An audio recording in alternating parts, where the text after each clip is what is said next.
আসসালামু আলাইকুম। প্রিয় দর্শক, অন্য মঞ্চের আলাপচারিতায় আপনাদের সকলকে আমন্ত্রণ জানাচ্ছি। কোন সে 8% ভোটার যারা সারা বাংলাদেশে বলছেন যে তারা অন্য কোনো দলকে ভোট দিতে চান, আইআরআই এর মুখে উচ্চারণ করা দলগুলোর বাইরে। এরপর I am not going to vote, আমি ভোট দেব না 4%, আমি জানি না 7%, আমি কাকে ভোট দেব বলবো না, মানে আমি জরিপে অংশ নিয়েছি, কাকে ভোট দেব বলবো না, সেটা 11%। তার মানে 11 যোগ 7 18, 18 যোগ 4 22, 22 যোগ 8 30% ভোট এখানে আওয়ামী লীগের। বাংলাদেশে মার্কিন সরকারের অর্থায়নে পরিচালিত এবং রিপাবলিকান পার্টির ঘনিষ্ঠ think tank IRI, international Republican institute, একটা জরিপ পরিচালনা করেছে এবং সেই জরিপের একটি প্রশ্নের উত্তর ধরে বাংলাদেশের সংবাদ মাধ্যম খুব দ্রুত বাংলাদেশের মানুষ অন্তর্বর্তীকালীন ইউনূস সরকারের কার্যক্রমে সন্তুষ্ট 70% মানুষ, এমন একটা শিরোনাম করে চমক লাগিয়ে দিলেও যেই জায়গায় আসলে জরিপের ফলাফলে যোগ ভালো মতো করবার দরকার ছিল বাংলাদেশের সংবাদ মাধ্যমে, খুব স্বাভাবিকভাবেই সেটা তারা এড়িয়ে গেছে। বাংলাদেশের বর্তমান পরিস্থিতি নিয়ে national survey of Bangladesh, Bangladesh জাতীয় জরিপ নামে সেপ্টেম্বর অক্টোবর মাসে পরিচালিত এই জরিপটি আইআরআই করিয়েছে স্থানীয় একটি সংস্থা, centre for insights in survey research, এরকম একটি সংস্থাকে দিয়ে, এবং তারা বলছে এটা আইআরআই পরিচালিত একটা প্রজেক্ট। এই প্রজেক্টের আওতাধীনে এই যে জরিপটি পরিচালিত হয়েছে সেটা মূলত বাংলাদেশের বর্তমান সরকারের অবস্থা, গণতন্ত্রের অবস্থা, আগামী নির্বাচন থেকে মানুষের প্রত্যাশা, কাকে ভোট দেবেন, মূলত সেসব প্রশ্নের উত্তর বের করতে। এবং 70% যে বাংলাদেশের গণমাধ্যম মিলিয়ে ফেলেছে, সেখানে মানুষকে জিজ্ঞেস করা হয়েছিল অন্তর্বর্তীকালীন সরকারের কর্মকাণ্ডে আপনি সন্তুষ্ট কিনা। সন্তুষ্ট, মোটামুটি সন্তুষ্ট, এই দুভাগকে মিলিয়ে সংবাদ মাধ্যম সন্তুষ্ট 70% এমন শিরোনাম করে ফেলেছে। কিন্তু ভাবুন তো, আপনার বাড়িতে বা আপনাকে ফোন করে কোনো জরিপকারী পৌঁছানোর পর আপনি ইউনূস সরকারকে আপনার ভালো লাগে না বলে, আগেই ভালো ছিলাম এমন কথা বলে জীবনকে হুমকির সম্মুখীন করবেন কিনা, মানে এমন কোনো পাগল বা একরোখা ব্যক্তি কি বাংলাদেশে এখনো আছেন যিনি সাহস করবেন যে এই সরকারকে ভালো লাগছে না, আমি সন্তুষ্ট না, এই কথা উচ্চারণ করে, তার মানে আগেই ভালো ছিলাম এর দলে আপনি, কিংবা আপনি আফসোস লীগের দলে, এমন কথা বা এমন সম্ভাবনা, এমন সন্দেহ জরিপকারীর মনে ঢুকিয়ে দেবেন, এমন সাহস কেন কেন কোনো পাগল বা বোকালোক করবেন? দেখুন, এই জরিপটি আইআরআই এর এই সংস্থাটি পরিচালনা করেছে রাঙামাটি ছাড়া বাংলাদেশের বাকি 63টি জেলায়, এবং 4985 জন, মানে 5000-এর মতো প্রাপ্তবয়স্ক ব্যক্তি এতে অংশ নিয়েছেন। 18 বছরের বেশি বয়সীরা অংশ নিয়েছেন। নারী পুরুষের অনুপাত প্রায় সমান। এই জরিপের সামারিতেই লেখা আছে যে 46% মতো আসলে উত্তর দিয়েছেন। The overall response rate was 46%। তার মানে একটা বিরাট অংশের মানুষ আসলে উত্তর দিতেই কিন্তু নিরাপদ বোধ করেন না, যে কথাটা বলছিলাম। এবং তারা বলছেন যে কিছু কিছু প্রশ্নের ক্ষেত্রে জরিপে অংশগ্রহণকারী ব্যক্তিকে যদিও বা জরিপকারী দেখতে সুযোগ পাবেন না এমন অবস্থায়, মানে তিনি নিজেই ট্যাবলেটে উত্তরটা দিতে পেরেছেন, এই সুযোগ করে দেওয়া হয়েছে, যেটাকে এই প্রতিষ্ঠান সিক্রেট ব্যালট বলছে, যে জরিপকারীকে সরাসরি উত্তর না দিয়ে আপনি নিজেই ট্যাবলেটে উত্তরটা বসিয়ে দেওয়ার সুযোগ পেয়েছেন বটে, কিন্তু বেশিরভাগ উত্তরের ক্ষেত্রেই প্রশ্ন করেছেন জরিপকারী আর উত্তরদাতা উত্তর দিয়েছেন, মানে একদম কিন্তু জানের ঝুঁকি।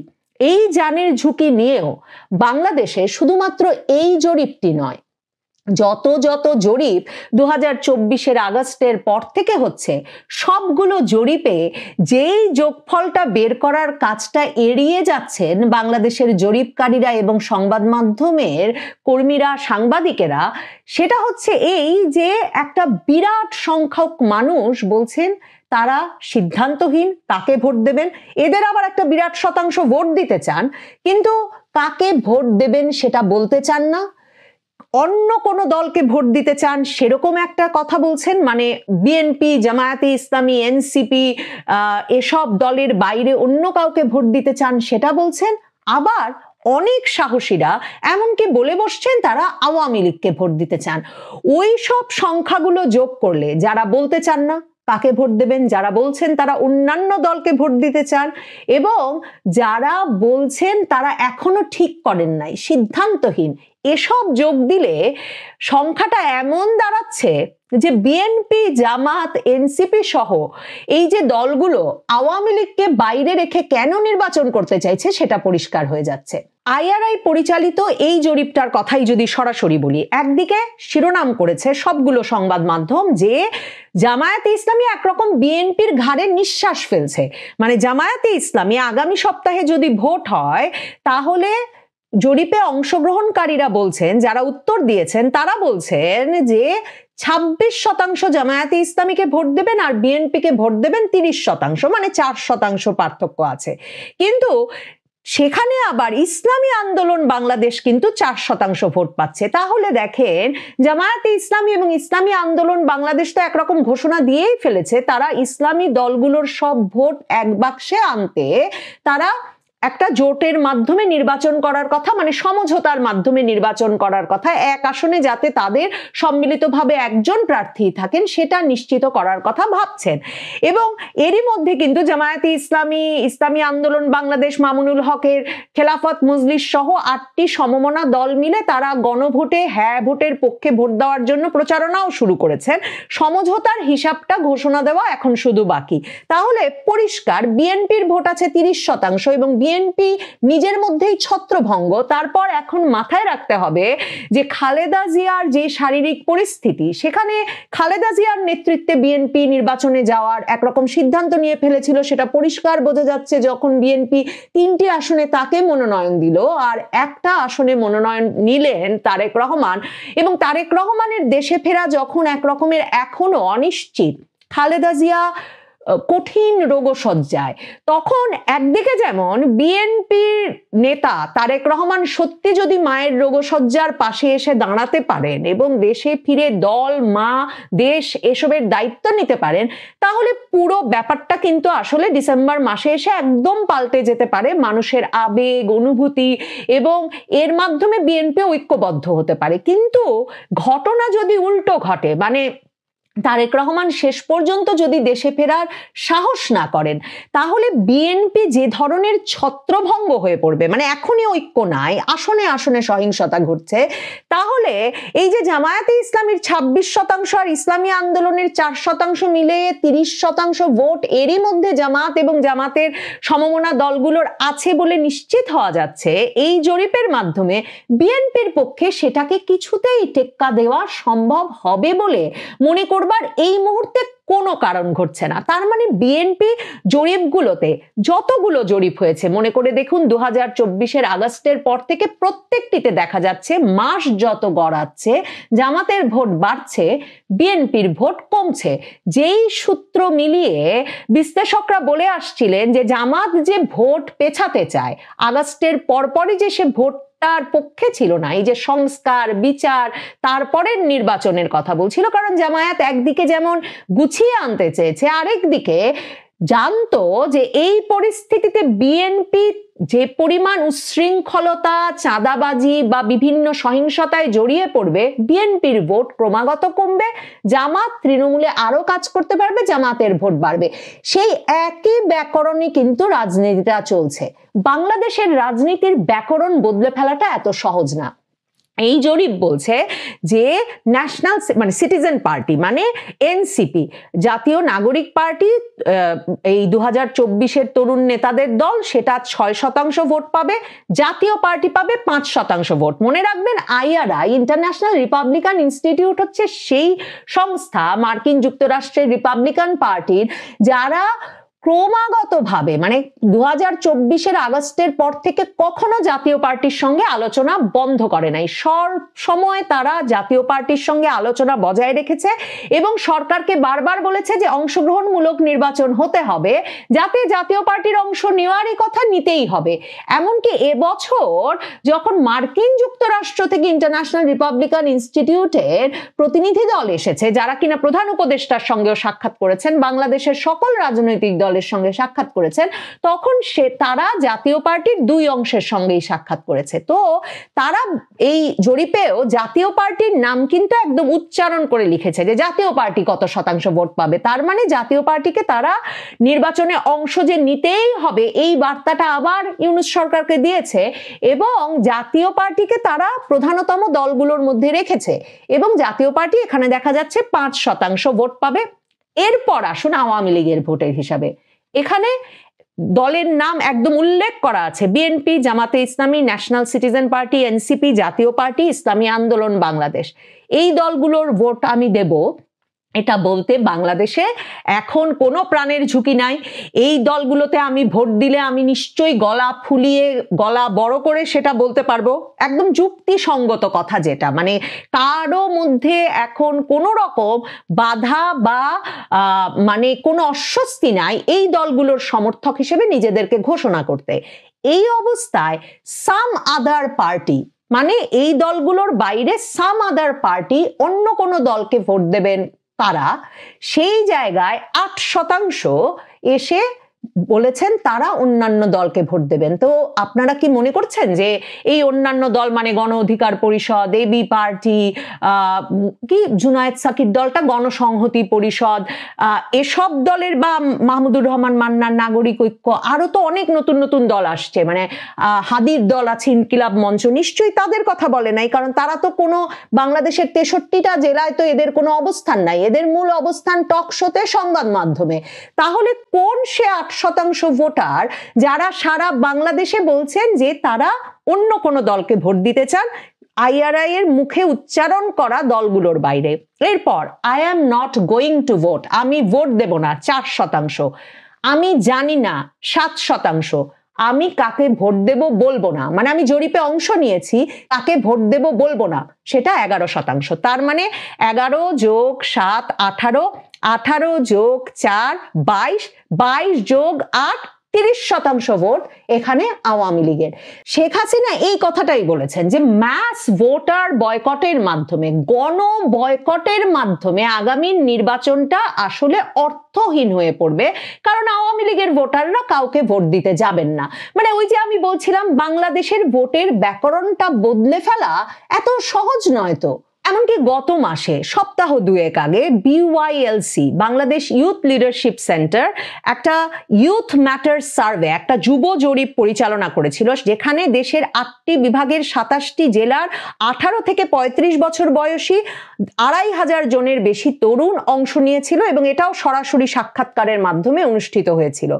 সেই জরিপটিতেও কিন্তু দেখা গেছে যে 19.6% তরুণ বিএনপিকে সমর্থন করেন, ভোট দিতে চান, 16.9% জামায়াতে ইসলামীকে ভোট দিতে চান, 9.5% ঘোষণা করেছেন যুবকদের মধ্যে তারা আওয়ামী লীগকে ভোট দিতে চান। তার মানে ওই জরিপে আওয়ামী লীগ অপশন ছিল, এবং 3.6% জাতীয় নাগরিক পার্টি এনসিপিকে সমর্থন করেন, মানে তরুণদের মধ্যে এনসিপির দশাটা বোঝেন।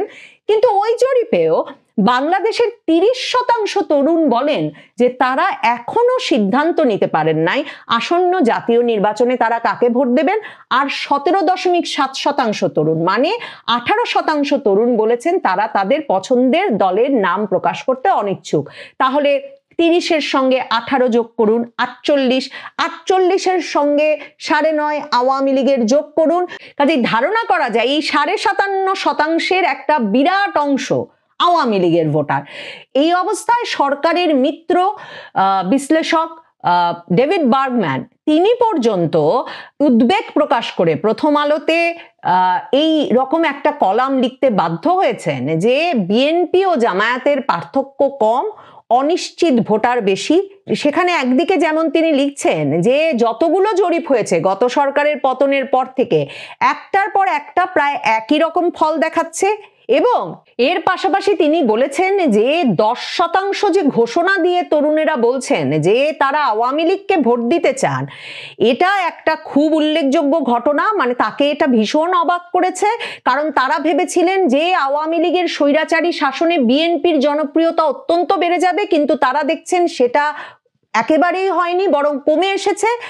আর ডেভিড বার্গম্যানকে অত্যন্ত বিচলিত করেছে এই সিদ্ধান্তহীন ও নীরব ভোটাররা, যেখানে 18% তরুণ তাদের পছন্দ জানাতে অস্বীকৃতি জানিয়েছেন এবং এর মধ্যে নীরব আওয়ামী লীগ আছে সেটা ডেভিড বার্গম্যান বুঝতে পারছেন।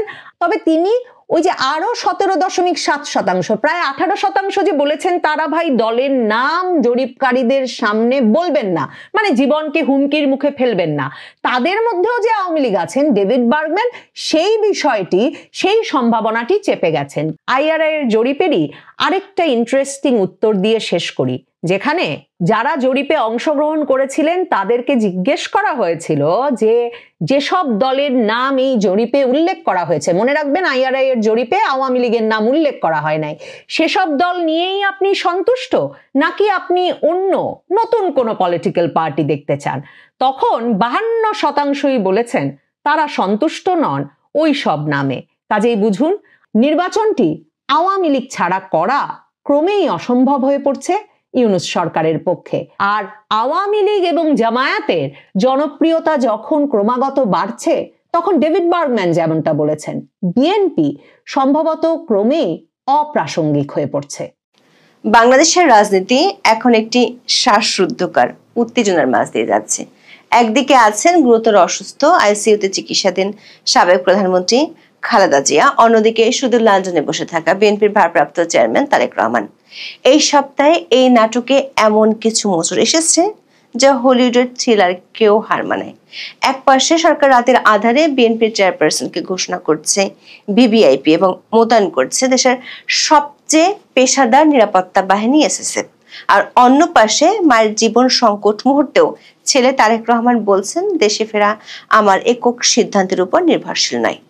দেশের নানা মহল থেকে প্রশ্ন উঠেছে এই একক নিয়ন্ত্রণ কার হাতে, কিন্তু সরকার ও তার মিত্র বিএনপির পক্ষ থেকে এই রহস্যের পর্দা উন্মোচন করা হয়নি। সরকার বরং বারবার বলছে আসেন, কোনো বাধা নেই, ট্রাভেল পাস একদিনে তৈরি।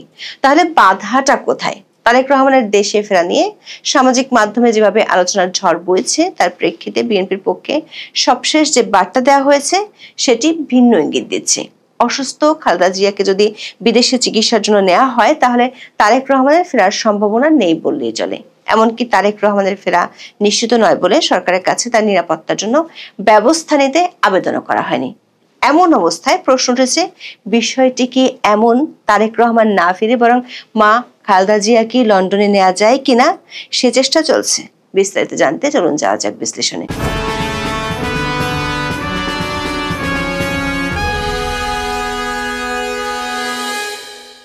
সবশেষ খবর হলো বিএনপির চেয়ারপারসন খালেদা জিয়াকে দেখতে এভারকেয়ার হাসপাতালে গিয়েছেন বাংলাদেশের 3 বাহিনীর প্রধান।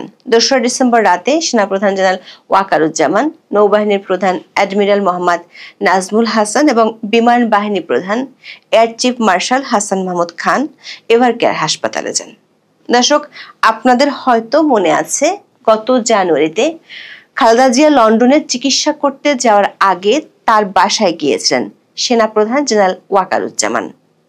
দর্শক, বিএনপির চেয়ারপারসন খালেদা জিয়া দীর্ঘদিন ধরে হৃদরোগ, ডায়াবেটিস, লিভার সিরোসিস সহ নানা জটিলতায় ভুগছেন। গত 23 নভেম্বর থেকে তিনি হাসপাতালে। সোমবার গভীর রাত থেকে খালেদা জিয়ার শারীরিক অবস্থার আরো অবনতি হয়েছে। রবিবার থেকে ভেন্টিলেশনে আছেন খালেদা জিয়া। এই অবস্থায় লন্ডন থেকে বিশেষজ্ঞ চিকিৎসক দল আসার কথা। এরই মধ্যে এসেছে চীনা বিশেষজ্ঞ চিকিৎসক দল। সাবেক এই প্রধানমন্ত্রীর জন্য সরকারি নিরাপত্তার ব্যবস্থা প্রথম দিন থেকে করা হয়েছে। সাবেক প্রধানমন্ত্রী হিসেবে খালেদা আগে থেকেই সরকারি নিরাপত্তা পান। এছাড়াও চেয়ারপারসন সিকিউরিটি নামে বিএনপির একটি নিরাপত্তা উইং আছে, সেটির সদস্যরাও বেসরকারি নিরাপত্তা এজেন্সির লোক। তারপরও সোমবার রাতে বাংলাদেশের অন্তর্বর্তী সরকার প্রাক্তন প্রধানমন্ত্রীকে ভিভিআইপি বা বিশেষ গুরুত্বপূর্ণ ব্যক্তি বলে ঘোষণার পাশাপাশি তাকে এসএসএফ এর নিরাপত্তা দেওয়ার সিদ্ধান্ত নিয়েছে। এসএসএফ বা স্পেশাল সিকিউরিটি ফোর্স বাংলাদেশের প্রধানমন্ত্রীকে নিরাপত্তা দিয়ে থাকে। বর্তমানে তারা প্রধান উপদেষ্টার নিরাপত্তা নিয়োজিত। সোমবার রাত থেকে এভারকেয়ার হাসপাতালে এসএসএফ এর কমান্ডোরা খালেদা জিয়ার নিরাপত্তার দায়িত্ব গ্রহণ করেছেন। তিনি এখন প্রধান উপদেষ্টার সমান নিরাপত্তা পাবেন। বাংলাদেশ এসএসএফ কি সবচেয়ে পেশাদার নিরাপত্তা বাহিনী বলে গণ্য করা হয়। উপদেষ্টা ওয়াহিদুদ্দিন মাহমুদ বলেছেন, এই সিদ্ধান্ত নেওয়া হয়েছে তার নির্বিঘ্ন চিকিৎসা, প্রয়োজনে বিদেশে নিয়ে যাওয়ার পরিকল্পনা, নিরাপত্তা এবং উচ্চ মর্যাদা বিবেচনার জন্য। তবে সরকারের এই ব্যাখ্যার পরও রাজনৈতিক বিশ্লেষকেরা এর পেছনে অন্য গন্ধ পাচ্ছেন। বিএনপির তৃণমূল কর্মীরা যখন তারেক রহমানের দেশে না ফেরায় ক্ষুব্ধ, তখন প্রশ্ন উঠেছে, ইউনূস সরকার কি এই এসএসএফ এর রাজকীয় মর্যাদা দিয়ে সেই ক্ষোভ প্রশমিত করার চেষ্টা করছেন? অনেকটা এমন যে, ঠিক আছে ছেলেকে ফেরাতে পারছেন না, কিন্তু মাকে তো ভিভিআইপি মর্যাদা দিলাম, এতেই খুশি থাকো। খালেদা জিয়া নিরাপত্তা নিয়ে সোমবার রাতে অন্তর্বর্তী সরকার সিদ্ধান্ত ঘোষণার পর থেকেই জল্পনা শুরু হয়েছে। প্রাক্তন প্রধানমন্ত্রীকে কেনই বিশেষ মর্যাদা দিচ্ছে ইউনূস সরকার? এই সিদ্ধান্তের পেছনে তাদের বিশেষ কৌশলটি বাকি। অন্তর্বর্তী সরকারকে অন্য কোনো বিষয়ে ভারসাম্য রক্ষা বা ব্যালেন্স করার পথে হাঁটতে এই দৃষ্টান্ত নিয়েছে। প্রশ্নটি বাড়তি মাত্রা পেয়েছে তারেক রহমান দেশে ফিরতে না পারে। লন্ডনের রাজনৈতিক আশ্রয়ে থাকা বিএনপির ভারপ্রাপ্ত চেয়ারম্যান তারেক রহমান মায়ের এই সংকটময় মুহূর্তেও এখনো পর্যন্ত দেশে ফেরেননি। তারেক রহমানের দেশে ফেরা নিয়ে প্রতিনিয়ত সামাজিক যোগাযোগ মাধ্যমে ছড়িয়েছে নানা গুজব। সোমবার রাতে একটি পুরাতন ভিডিও শেয়ার করে ছড়ানো হয়, তারেক রহমান দেশের উদ্দেশ্যে রওনা দিতে হিথ্রো বিমানবন্দরে গিয়েছেন। মূল তোলপাড় শুরু হয় তারেক রহমানের একটি পোস্টের পর। শনিবার সকালে তারেক ফেসবুকে সেই পোস্টটি দেন। বিএনপির সেকেন্ড ইন কমান্ড তার পোস্টে লেখেন, দেশে ফেরা তার একক সিদ্ধান্তের উপর নির্ভরশীল নয়। এরপর থেকে প্রশ্ন ঘুরতে শুরু করেছে, কে বা কাদের আপত্তিতে বিএনপি নেতা লন্ডনের নির্বাসন জীবন কাটিয়ে ফিরতে পারছেন না। বিশেষ করে মা খালেদা যখন এমন গুরুতর অসুস্থ, তখন কারা তার স্বদেশ প্রত্যাবর্তনে আপত্তি তুলেছে, এই বিষয়টি নিয়ে জোর জল্পনা চলছে। বিএনপির তৃণমূলের নেতা কর্মীরা এই পরিস্থিতিতে বেশ ক্ষুব্ধ। তাছাড়া তারেক এবং দলের ঘোষণা অনুযায়ী নভেম্বরে বিএনপির ভারপ্রাপ্ত চেয়ারম্যানের দেশে ফিরে আসার কথা ছিল, কিন্তু তিনি ফেরেননি। বিএনপির একাধিক সূত্র থেকে দাবি করা হচ্ছে, অন্তর্বর্তী সরকার তারেকের দেশে ফেরা নিয়ে আপত্তি নেই বলে ঘোষণা করলেও প্রতিবন্ধকতা তৈরি করেছে দেশের একটি পক্ষ। এদিকে খালেদা জিয়াকে ভিভিআইপি মর্যাদা দিয়ে তার জন্য সর্বোচ্চ নিরাপত্তা ব্যবস্থার আয়োজন করার পর প্রশ্ন উঠেছে, যেহেতু খালেদা জিয়া ভিভিআইপি, তার ছেলে তারেক রহমান দেশে ফিরলে তিনিও কি এসএসএফ এর বিশেষ সুবিধা পাবেন? নাম প্রকাশে অনিচ্ছুক এক বিএনপি নেতা বিবিসি বাংলাকে বলেছেন, ভিভিআইপি পরিবারের সদস্য হিসেবে তারেক রহমান এমনিতেই সেই সুবিধা পাওয়ার কথা। বিএনপিও সরকারকে এই প্রস্তাব দেওয়ার পরিকল্পনা করছে। যদি তারেক ফেরেন কিংবা বিমানবন্দরের সিঁড়িতে এসএসএফ এর প্রোটোকল পান, তবে সেটি হবে আরেক রাজনৈতিক চমক। প্রশ্ন হলো, খালেদা জিয়া ভিভিআইপি হিসেবে এসএসএফ সুবিধা পেলে তার আওতায় তারেক রহমানও আসবেন কিনা, অর্থাৎ দেশে ফিরলে তিনিও এসএসএফ সুবিধা পাবেন কিনা।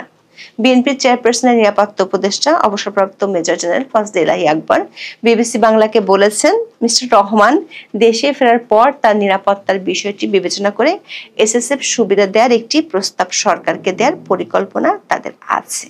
এর অর্থ হলো, তারেক রহমান সর্বোচ্চ নিরাপত্তা পাবেন কিনা সেটির জন্য তার পক্ষ থেকে সরকারের কাছে আবেদন করতে হবে এবং সরকার সে আবেদন গ্রহণ করলেই তিনি পেতে পারেন। দর্শক, 2008 সালে কারাগার থেকে মুক্তি পেয়ে তারেক রহমান সপরিবারে যুক্তরাজ্যে যান এবং তারপর আর দেশে ফেরেননি। তারেক রহমানের দেশে ফেরা নিয়ে বিএনপি নেতাদের পর্যায়ক্রমে দেয়া নানান আশাবাদ আর বিতর্কের মধ্যে সরকার বলছে, তারেক রহমান আসলে স্বাগতম, কোনো বাধা নেই। পররাষ্ট্র উপদেষ্টা তৌহিদ হোসেন সোমবার বলেছেন, তারেক রহমান যদি দেশে ফিরতে চান তাহলে তার ট্রাভেল পাস একদিনই দেয়া সম্ভব। কারণ ট্রাভেল পাস হলো সেই ওয়ান টাইম পাস, যা পাসপোর্ট না থাকলে একবার দেশে ফেরার জন্য ইস্যু করা হয়। তবে মঙ্গলবার মানে 2রা ডিসেম্বর দুপুরে পররাষ্ট্র উপদেষ্টা জানিয়েছেন, তারেক রহমান এখনো ট্রাভেল পাস চায়নি। তাহলে বিষয়টা দাঁড়ালো কোথায়? সরকার বলছে দরজা খোলা, কিন্তু যিনি আসবেন তিনি দরজায় নক করছেন না। যদি সরকার ট্রাভেল পাস দিতে প্রস্তুত থাকে এবং স্বরাষ্ট্র উপদেষ্টা যেখানে বলছেন বাংলাদেশে কারো কোনো নিরাপত্তার ঝুঁকি নেই, তাহলে তারেক রহমানের ফেরার পথে কাঁটা বিছিয়ে রেখেছে কারা? বিএনপি নেতারা বরাবরের মতোই বলে যাচ্ছেন, তারেক রহমান শিগগিরই দেশে ফিরবেন। বিএনপির মহাসচিব মির্জা ফখরুল ইসলাম আলমগীর সবশেষ জানিয়েছেন, খালেদা জিয়াকে বিদেশে নেওয়ার মতো শারীরিক অবস্থা পর্যবেক্ষণের পর তারেক রহমান দেশে ফেরার সিদ্ধান্ত নেবেন। যদি ম্যাডামকে বিদেশে নেওয়া হয় এবং যদি বিশেষজ্ঞ চিকিৎসকরা মনে করেন যে তিনি ট্রান্সফারেবল, তাহলে হয়তো তারেক সেই যাত্রাপথে অংশ নিতে পারেন। মির্জা ফখরুল আরো বলেছেন, পরিস্থিতি যদি অপরিবর্তিত থাকে, অর্থাৎ দেশের চিকিৎসা চলতে থাকে, তাহলে শিগগির তারেক রহমান দেশে ফিরবেন। দর্শক, এর অর্থ হলো খালেদা জিয়া যদি চিকিৎসার জন্য বিদেশ যান, তাহলে তারেক রহমান ফিরছেন না। দর্শক, রাজনৈতিক বিশ্লেষকরা মনে করছেন সরকার খালেদা জিয়াকে ভিভিআইপি মর্যাদা দিয়ে একদিকে যেমন বিএনপি কর্মীদের ক্ষোভ সামাল দিতে চাইছে, অন্যদিকে তারেক রহমানের নিরাপত্তার সর্বোচ্চ গ্যারান্টি না দিয়ে তাকে একরকম দূরে রাখছে। এটা যেন এক ধরনের রাজনৈতিক ব্যালেন্স করার কৌশল। যদি তারেক রহমান সত্যি একদিনের ট্রাভেল পাস নিয়ে ফিরে আসেন, তবে তিনি বিমানবন্দরে ভিভিআইপি সুবিধা পাবেন কিনা তা নিয়েও জল্পনা কল্পনা তুঙ্গে। এটা অনেকটা এমন, ছেলেকে ডাকার সাহস সরকারের নেই, আর ছেলের আসার ক্ষমতা এককভাবে তার হাতে নেই।